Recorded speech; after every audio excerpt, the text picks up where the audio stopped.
Ниту знак, ниту патоказ. Само кривулец земјен пат од неколку километри води до Мариотското село Пештани. Пештани е едно од камените села распрснати на Пештанскиот рид во Мариотско.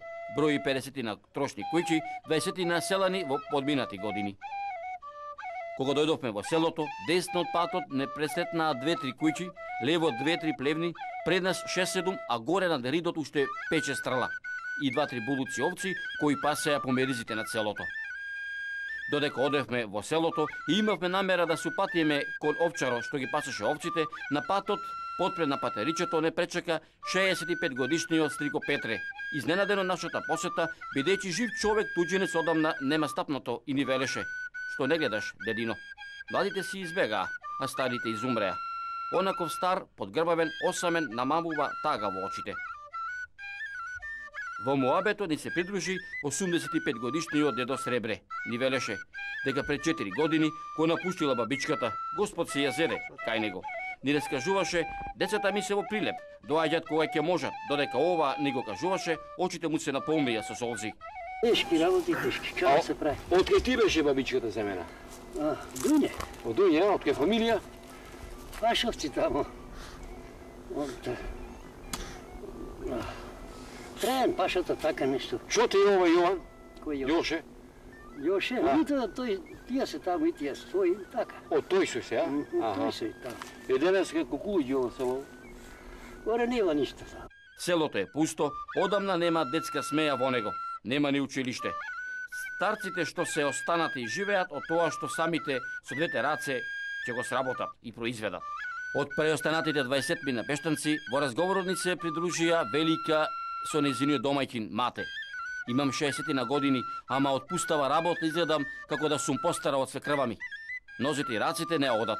Лекарите ми велат дека реума е, ни раскажуваше Велика. Во селово ретко навраќаат луѓе, па секој што ќе дојде, добре дојден за малку моабет. Викам на дедото да си направиме ова стара куќа ќе падне, викам ни дал Господ на машки внучиња. Една викендица овде каде имаме, ако ние не сме живи, внучињата некогаш ќе сака во нашиот роден крај и сега идат. Го знаат нашето село и ќе сакаат да се вратат, да си дојдат во негова домовина. Пештани изобилува со круши, трњи и камење.